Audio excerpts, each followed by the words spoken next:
My wife told everyone I refused to help with the baby. Then I found the recordings proving she'd been leaving our newborn alone for hours while she went out with her friends. I know this sounds strange to admit, but the moment our daughter was born was the same moment when something undefinable shifted in my marriage. I am 32 and my wife, Maya, is 30, and up until the birth of our daughter Elise 3 months ago, we had been together for 6 years without any major issues. I thought we were solid, maybe not perfect, but definitely stable.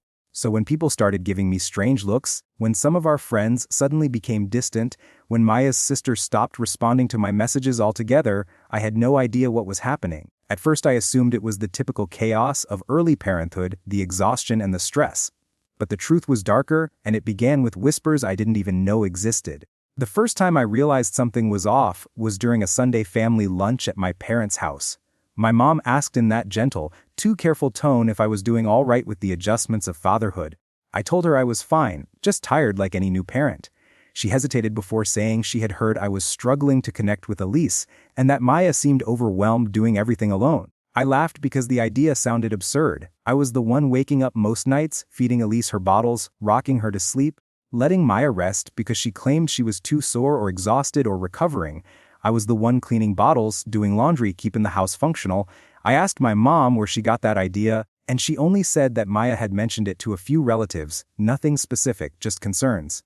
That moment stuck with me. It was the first crack in the image I thought we shared. Still, I brushed it off as a misunderstanding. Maybe Maya was just venting in the way new mothers often do, feeling overwhelmed and needing to talk. I tried not to make it a big deal, but then more people started making comments, subtle but accusatory. One of my friends, Mark, actually pulled me aside after a get-together and told me he had heard I refused to help Maya with the baby at night. He said he understood the early adjustment could be tough, but that abandoning my responsibilities would only hurt my marriage in the long run.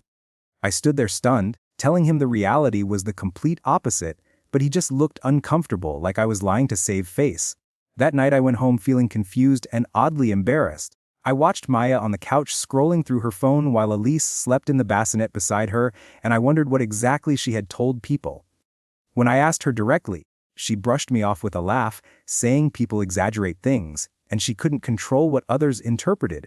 She said motherhood made her emotional and sometimes she vented, but she never meant anything harmful. I wanted to believe her, so I did. But denial only works for so long. Over the next few weeks, her behavior changed in small but noticeable ways. She started taking longer showers, disappearing into the bathroom for almost an hour while I handled Elise. She began spending more time texting people, always tilting the screen away from me. She claimed she needed fresh air and would go on walks that strangely took over an hour even though we lived near nothing but quiet residential streets.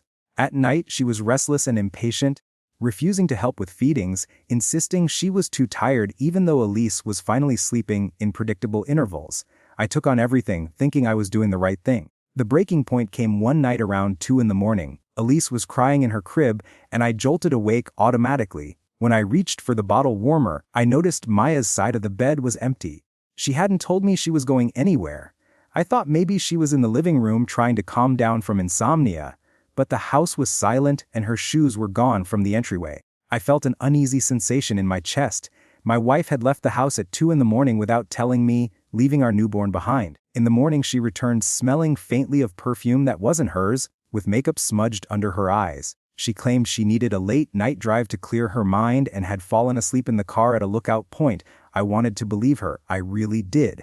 But something in her eyes was off, something defensive and closed off. She refused to answer questions, saying I was overreacting, and she stormed into the shower like she wanted to wash away the conversation. That was when suspicion started creeping in. I wasn't proud of the thoughts I had, but I felt like I was missing pieces of a puzzle that kept changing shape. Why did she keep leaving? Why did she seem annoyed every time I asked for transparency? Why did people keep hearing things from her that were flat-out lies? A week later, after another round of strange comments from her friends and more nights waking up alone to care for Elise, I noticed something odd with the baby monitor. A tiny green indicator flashed for a split second when Maya unplugged it earlier that day. I never understood why she kept unplugging it, claiming it drained too much battery despite the fact that it was plugged into the wall nearly all the time. That little flash made me curious, so I checked the settings and discovered the device had a cloud backup feature that stored audio recordings based on sound trigger activation. Every time Elise cried loudly enough, the monitor saved a short audio clip. I opened the archive, There were dozens of recordings. Some were normal Elise crying, me soothing her, soft shuffling sounds. But then the timestamps told a different story. Clips saved during hours when I was at work.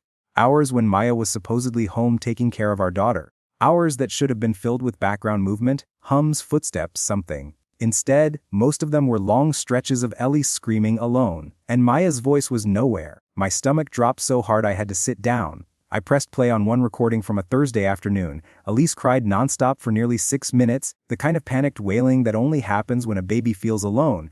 Not a single adult voice, not a single footstep. Another clip from 2 days later was worse. The crying stretched so long that the recording ended at the device's time limit.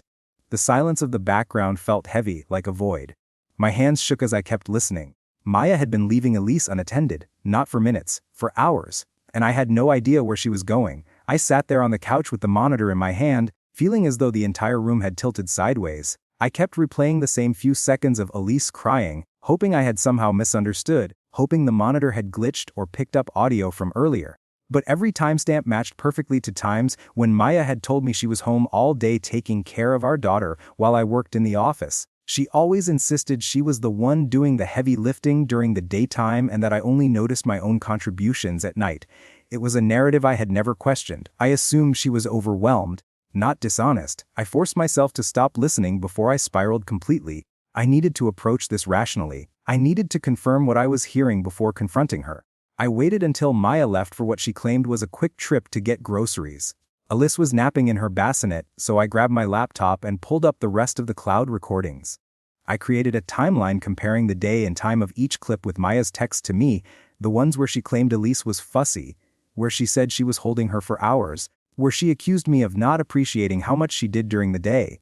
The timeline made everything worse. There were at least 20 recordings where Elise was crying for over 2 minutes without interruption, something that should never happen when an adult is home. A few even had faint sounds of a door closing before the crying started, as if Maya had walked out and left the house altogether.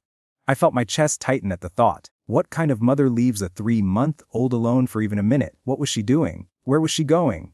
At that point I realized I was breathing too fast. I leaned forward, elbows on my knees, staring at the floor while my mind ran through every shift we had gone through as new parents. Before Elise was born, Maya had been energetic, outgoing, social. After the birth, she claimed postpartum exhaustion, which I understood, but slowly her behavior had gone from tired to distant to strangely secretive. She would dress up more often to run errands. She would lie about little things, like whether she had gone to see her sister or how long she had been gone. And every time I asked about it, she accused me of policing her life or not trusting her. The irony punched me now in the gut. Trust goes both ways, and she had been lying to my face while leaving our infant alone in a crib crying until her voice went raw. When Maya returned from her so-called grocery trip, she had only 2 items in a bag and her cheeks were flushed like she had rushed somewhere. She avoided my eyes as she set the bag down. I watched her, feeling anger rise behind my ribs, but forcing myself to stay calm for Elise's sake. I asked her where she had been, and she shrugged, saying the store was crowded and she did not have the patience to get everything we needed. She grabbed her phone and sank onto the couch, scrolling mindlessly. I wanted to confront her right that second with the recordings, but something told me to wait. I needed more than just audio clips. I needed facts, something indisputable. So instead I told her I wanted to start helping more with Elise during the daytime by working from home. Maya balked immediately, saying it was unnecessary and that I needed peace to focus. But I insisted, telling her my boss had offered flexibility. Her reaction was too quick, too defensive, almost panicked. She said she needed her own space during the day and that I being home would stress her out. That sealed it for me. She did not want me seeing what she was doing while I was away. That night I installed a small interior camera in the living room and another in Elise's room. Nothing hidden, nothing shady. I placed them high enough that they would capture most of the room. I intended to tell Maya in the morning that they were for safety reasons, in case Elise ever had a medical emergency while we were distracted or asleep. But Maya discovered the cameras before I got the chance. At dawn she shook me awake with anger vibrating through her voice. She demanded to know why I was putting surveillance equipment in the house. Every word she said carried accusation. She told me I was treating her like a criminal, like someone unfit to be a mother, that I was trying to monitor her every move. I sat up, still groggy, and tried to explain calmly that Elise was getting more active and we needed extra reassurance. Maya did not buy it. She unplugged both cameras and tossed them onto the bed, saying she would not live in a house where she felt watched. Her reaction was explosive enough to make me pause. I had expected concern or confusion, maybe even irritation. But fear? That was something different. She looked like someone whose lies were on the verge of being exposed, and maybe they were. After she left again later that morning for another errand run that suspiciously coincided with the same time window she usually disappeared during the week, I decided I needed answers. Real ones. I reached out to Maya's sister Jenna, hoping maybe she knew something or could talk some sense into her. But Jenna's response was cold, almost rehearsed. She said she did not want to be in the middle of our issues, but she hoped I would eventually take more responsibility as a father instead of pushing everything onto Maya. I stared at the message with disbelief boiling beneath my skin. That was exactly the lie Maya had apparently fed everyone. Someone was shaping a narrative, and it sure as hell was not me. Later that day, as I held Elise in my arms and rocked her to sleep, the baby monitor indicator blinked again. I realized the cloud backup had been storing new recordings even after the confrontation. I opened the app. There were 2 new audio clips, both from that morning. Both from when Maya claimed she was home feeding Elise breakfast, both containing nothing but Elise crying alone. That was when the anger transformed into something sharper, clearer. I was done guessing. I was done waiting. My wife had been lying to everyone, disappearing for hours, leaving our newborn in distress, and painting me as the neglectful parent. I needed the truth. I needed proof. And I was going to get it no matter how ugly it turned out to be. The next few days felt like walking along a tightrope stretched over open air. I went through every routine task with Elise as normally as I could, but internally I was spinning. I needed something concrete, something I could not second-guess or rationalize away. The recordings made the situation brutally clear, but I wanted to know what Maya was actually doing when she disappeared for these hours. Was she seeing someone, meeting friends, hiding something else altogether? I hated that my life had come to this point. I hated that I was investigating my own wife. But whenever I thought about the sound of Elise's desperate crying echoing through empty rooms, something inside me snapped into focus. Protecting my daughter mattered more than protecting Maya's feelings, her secrets, or the fragile illusion of a functioning marriage. I decided the only way forward was to follow her, not in a movie style, hiding in the shadows way. I simply cleared my schedule for the following morning and waited for the predictable moment she grabbed her bag and said she would step out to pick up a few things. Her routine had become suspiciously consistent. As soon as she walked out, I placed Elise in her stroller, locked the house, and drove slowly down the street in the same direction Maya usually walked. I spotted her almost immediately. She was not heading toward the grocery store. Instead, she moved quickly across the parking lot and got into the passenger seat of a car waiting behind the pharmacy. My pulse inched up when I saw the driver, a man I did not recognize. He was in his mid-30s, dressed casually, and he leaned toward her as soon as she buckled in. She smiled in a way I had not seen from her in months. My instinct was to hit the gas and pull up beside them. Instead, I forced myself to keep driving. I circled around and parked in a near-empty side lot, far enough away that they would not notice me. I watched the car sit for a few minutes before pulling out and driving toward the highway entrance. I followed from several cars back, making sure not to seem obvious. The longer I trailed the car, the tighter my chest became. Not because I thought she was cheating, though the possibility hung there like a bruise waiting to darken. What terrified me was the growing likelihood that she had been choosing this mysterious man over being home with our daughter. Elise could have been choking. She could have been suffocating. Anything could have happened while Maya sat in a car laughing or sharing secrets with someone who clearly mattered more to her than her responsibilities. After 20 minutes, the car turned into a neighborhood far from ours. Not a shopping district, not a coffee shop, not even a gym or a public place. It was a quiet suburban street lined with small duplexes and neatly trimmed lawns.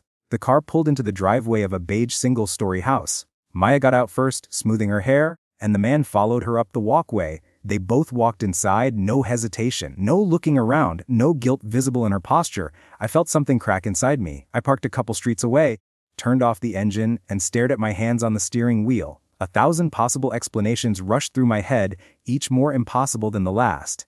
Maybe it was a therapist. Maybe a coworker she had never mentioned. Maybe she was planning a surprise for me, something elaborate and secretive. But none of those explanations justified her lies. None explained the crying recordings. None matched the easy way she slipped into that house like it was somewhere familiar. I sat there for almost an hour, watching the time tick by. Elise slept in her stroller beside me, unaware of the storm brewing around her. I kept glancing at her peaceful face, feeling a wave of protectiveness surging higher and higher. What kind of mother spends her mornings hiding in another man's house while her infant lies alone in a crib screaming?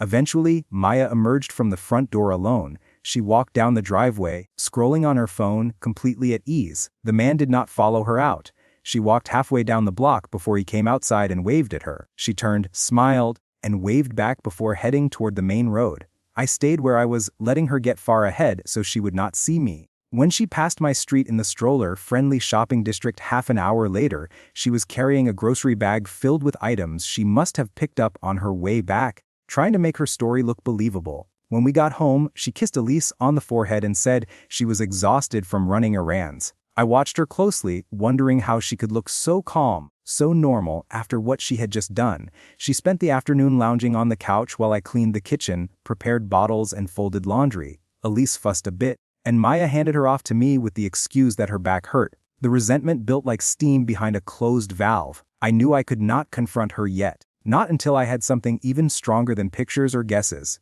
I needed undeniable evidence that showed not just where she was going, but how often, how long, and what she told me during those times. I hated the idea, but I knew what I had to do next. That evening, after she fell asleep, I sat at the kitchen counter with my laptop and made a plan. It was simple, methodical, and absolutely necessary. Track every one of her so-called errand trips, record timelines, match them to the crying clips, and collect enough proof that no one could ever claim I was imagining things. If Maya wanted to twist reality, then I needed documentation that spoke louder than any lie. That was when I realized something else, something even more devastating than the possibility of infidelity. I no longer trusted my wife to be alone with our child. Not for a minute, not for a second. And that truth hurt worse than anything else that had happened so far. The following week unfolded like a slow, moving disaster that I could see coming but could not stop. Every day Maya repeated the same pattern. She would say she needed to step out for errands or to clear her head, and every time I checked the cameras, Elise was alone within minutes. Crying, fussing, sometimes working herself into that heartbreaking hiccuping cry that meant she had spent too long calling for someone who never came. And every time, according to my carefully logged timestamps, Maya was somewhere across town with that man. I still did not know who he was. A coworker? A neighbor? Someone she had dated long before we met. But the more I watched, the more the answer felt irrelevant. What mattered was what she was doing to our daughter. What mattered was the danger Elise was in every time Maya walked out the door and trusted fate to take care of the rest. The recordings had become part of my daily routine, each new file a heavy reminder of reality. After several days of collecting data, I finally had the full picture. I had exact timeframes of her absences, paired with audio clips of Elise crying during those missing hours. I had video of Maya leaving the house with her purse and returning with grocery bags she bought after spending most of her time with the mystery man. I had proof she was not where she said she was, and proof she had left our infant unattended multiple times a week. The final piece I needed came unexpectedly. It was early afternoon when Maya mentioned she might go for a short walk to get some air. Her tone begged for me not to question her. She wanted me to stay silent, to trust her without evidence, to let her slide out the door the way she had been doing for weeks. But instead of responding with my usual cautious nod, I asked her where exactly she planned to go. She hesitated, not long but long enough. When she finally answered, she said she would just take a walk to the park a block away. Something small, something harmless. That was the lie that pushed me over the edge. As soon as the door clicked shut behind her, I checked the outdoor camera. Instead of heading toward the park, she walked straight down the opposite side of the street before turning onto the road that led to the bus stop. That was when it hit me. She had grown so comfortable lying to me that she took no effort to hide it anymore. She expected me to accept it, expected me to play dumb so she could keep her double life intact. I strapped Elise into her car seat and drove off a few minutes after she left, giving her enough time to get on the bus. Sure enough, when I arrived near the duplex neighborhood, I spotted her getting off at the same stop as before. She headed straight for the beige house with the trimmed hedges. I watched her knock once, then walk right inside like she belonged there. I parked again at a distance, but this time I made a decision I had been avoiding. Instead of simply watching, instead of letting the uncertainty eat away at me, I took out my phone and started recording everything, from the street view to her entering the house to the time on the dashboard. My hands shook, not because I feared confrontation, but because of the gravity of what I was documenting. This was no longer something I could hope to fix with a conversation. This was something that would change the rest of our lives. I waited for nearly an hour before she finally emerged again, the same relaxed expression on her face. The man walked her to the door this time and handed her something small, something she put in her pocket before hugging him briefly. Then she left, waving as she turned the corner. Once I had enough footage, I drove home, my mind quieter than it had been in weeks. It was a strange calm, the kind that comes not from peace but from clarity. The moment she walked through our front door later that afternoon, dropping her keys into the ceramic dish, like she always did, I knew I could not keep pretending. She would expect the usual small talk. She would expect me to listen to whatever excuse she fabricated for her long absence. And then she would expect me to put Elise in her arms so she could appear like a dedicated mother for a few minutes before disappearing again the next day. But I did not speak. Instead, I carefully placed Elise into her crib and asked Maya to join me in the living room. She frowned, confused by how serious my tone was, but she followed. When she sat down on the couch, I opened my laptop and placed it on the coffee table between us. I clicked the first video, a clip of her walking down the street as she claimed she was going to the park. Then the next clip. And the next. Each one showed her at the duplex. Each one time-stamped. Each one unmistakable. Her face drained of color as she watched. I did not yell. I did not accuse. I simply let the evidence speak for itself. By the time the final recording played, the one of Elise crying alone in her crib, while Maya was across town, she was shaking. She tried to form an explanation, something stuttering and barely coherent, but the truth was already laid bare. There was no version of events she could offer that would justify abandoning our newborn for hours at a time, no version that would make her lies less severe. When she finally spoke, her voice came out thin and desperate. But I had already made my decision. I told her what her actions meant, what leaving our daughter alone meant, what lying repeatedly meant, and what steps I was taking next. I told her I wanted full custody of Elise, and for the first time since this nightmare began, Maya did not argue.